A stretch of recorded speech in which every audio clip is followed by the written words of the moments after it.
You know, one of the areas that seems to garner a lot of conversation for us is this concept of badges or icons that we have. So what I thought I'd do is spend just a few minutes to give a little bit of the context of the concept as well as the intentionality behind it. Well, everything that we're about hinges on this philosophy or this methodology called the customer life cycle. Right? What the high concept behind that is, we want to take somebody way up here. We like to just call them not yet Christians. Take them through some journey, some cycle, so they spit out the bottom, a fully committed follower of Christ or a disciple. Right? And our goal is to make disciples and ultimately make disciples who make disciples across the board.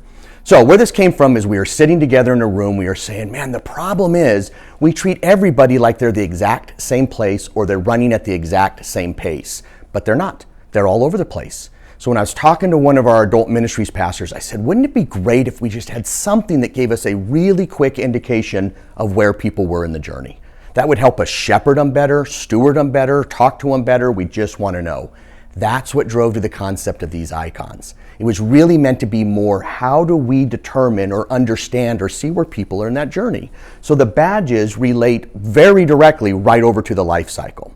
Now, when we first did this, we built this in our church management system. And the audience for it was our staff. The idea was, how do they go into this, look at it quickly, and then be able to go meet with a member of the church to have a really relevant conversation and not back around other things. So we ran this play for about 3 years, really effective. Staff loved it, helped us have really personal conversations with people. Well, a couple years into it, we're sitting in my office, we're talking about what this has done for us with our discipleship journey.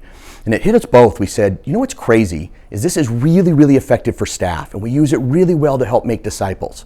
Well, you know who's better at making disciples than us? The people themselves. We're like, why in the world do we have information about where they are in their journey that they themselves don't even have?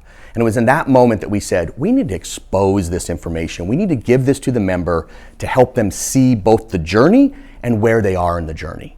Now, what came out of that also additionally, which I think is just really, really important and really effective, is it's not just an indication of where they are. These are actually call to actions to take the next step. So somebody can see exactly what the journey is. Hey, if I want to grow closer to Christ, here's things I can do. They can see what they've already done, but more importantly, they can click on these buttons and sign up or take the next step to do more.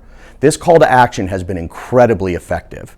In fact, we've found with a couple churches, one church we work with particularly, 63% of the people who sign up for small group come through this button.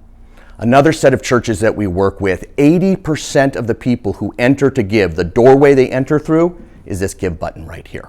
Right? So no matter where you are, whether you think this feels more like gamification or whether you understand that it's really more about information and motivation, they're really, really effective and it's worth a conversation.